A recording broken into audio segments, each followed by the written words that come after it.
Assemblyman Ken Zebrowski, thanks for joining me to talk a little bit about the tax cap proposal put up by your chamber today. First of all, just your general reaction to the tax cap proposal that Speaker Silver announced today. Well, I think it's a great first step to finally getting a tax cap passed. Property taxes in my suburban county of Rockland County are not only making homeowners struggle to make ends meet, but it's also preventing businesses from coming in and thriving. So it's important on those two fronts, and it's a great step to finally getting this policy passed. Okay, one thing that was not included in the proposal, or at least in the announcement of the proposal, is any word on mandate relief. And obviously for a lot of suburban counties, a lot of school districts, there's a concern that the required spending created by the state government is just too difficult. How does this deal with mandates? Well, this bill is about a tax cap. I am concentrating on mandate relief. I have bills introduced that will provide mandate relief, and I think we need to do it this session. However, this bill specifically deals with a tax cap. We can pass a tax cap and pass a mandate relief bill separately in conjunction in the same session. Should they be linked? Should there be, as the governor's office has said, and I think other folks have said as well, the tax cap will come first, and then mandate relief will follow almost automatically, or as a need to follow. Do you agree with that mandate relief will eventually just come along somehow?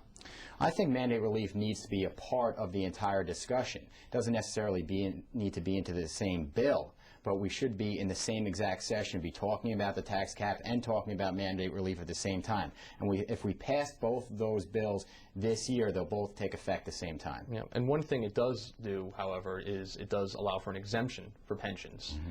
Pensions, seem to grow each year, on a certain percentage basis. Does exempting pensions deal with the heart of the overall cost of property taxes at the local level?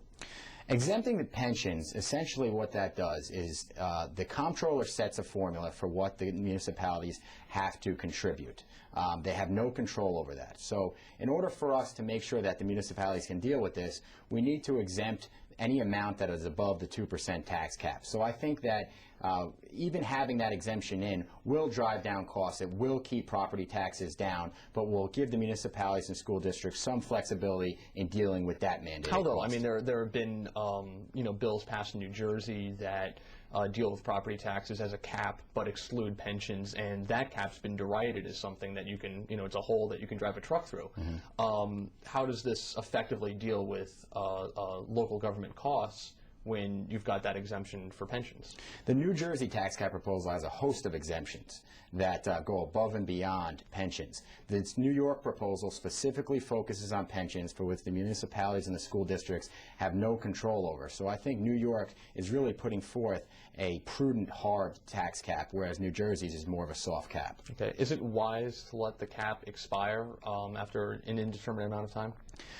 I think that there's always room to go back and revisit. So by having a sunset date, New York can go back and either strengthen or soften the tax cap. So if we find that the pension exemption or other things are not properly capping taxes, we can go back and strengthen this law. So this is a major policy change. It's prudent to go back and have a set date that we can revisit it. Won't this just deal, though, with more rancor down the road? Isn't this just something that'll create a legislative debate or a legislative battle in the coming years once it's up for renewal? Well, I think our job is to legislate. Our job is to reconsider proposals. So this is a major policy change for New York. So it makes sense after a certain number of years to revisit that. And we can revisit it for any number of reasons. But it's also important to recognize that we can revisit a law at any time, no matter what. So we can revisit it next year without the sunset date. But the sunset date makes sure that we go back and take a look at this policy change to see what it's doing for taxpayers across the state. The Speaker today, actually just a few minutes ago before we sat down to talk, said that the idea of a tax cap and rent control for New York City, which is due to expire on June 15th, they're now inextricably linked. So he's in effect saying that the Assembly will pass a tax cap, but the Senate has to pass rent control and even expand rent regulations for New York. Is this a wise move? My focus as a suburban legislator is in getting the tax cap passed. So to the extent that we can also address the affordability of housing for other parts of the state and have a complete package, per se, of bills that affect home ownership affordability across the state, I'm all in favor of passing both at the same time. Is that something Senate Republicans would be willing to go along with, do you think? I think the Senate Republicans should be looking at home ownership and affordability for both suburban upstate homeowners and inner city homeowners. So I think that we can take up both those bills, debate the merits of both, and either pass one or the other this year. Okay, and finally, the State United Teachers also put out a statement knocking this tax cap proposal as well. How does this, is there an issue here about ensuring the, education of children and things like that that a lot of the teachers unions have brought up in the past? How do you, deal with that issue ultimately? Providing a quality education for our students in New York remains a priority. However, we also need to take into account what is going on for homeowners. And unfortunately, it's become more and more unaffordable to live in New York because of property taxes. They're not mutually exclusive. We can provide a quality education while also limiting that tax burden. And I actually just have one more question for you that I thought of. Mm-hmm. You're a suburban Democrat from Rockland County, which is, for people that don't know, is just outside of New York City.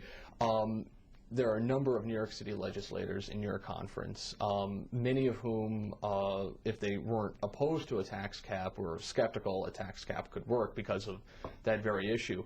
Mm-hmm. In the internal debates in the conference, in the assembly, how much cajoling, how much convincing did the leadership have to do in order to get those Democrats to go along with this plan? And are they on board with this plan?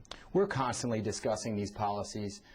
People are constantly looking for input from different parts of the state. So to my New York City colleagues who aren't necessarily dealing with property taxes the same way as the suburbs, they're always open to listening. They recognize the concern, and I think they're willing to pass a bill that will affect that and drive down those costs. Was there a big debate? Was there a big argument over this in the conference? Certainly, this has been a debate that's been going on for several years now. So this has been taking place not just in the past couple of days, but over the past couple of weeks and months and years to an extent. So there's been a discussion this entire time. So why did the cap ultimately win out? What was the mitigating factor there that ultimately led to this proposal being introduced? I think there's an acceptance that property taxes are really driving families out of New York State and holding down our economy. As we're focusing on jobs and trying to grow the economy, and businesses can't afford that expense, I think that my colleagues who aren't necessarily dealing with this on a day-to-day basis have recognized that, have read the stories, and have listened to us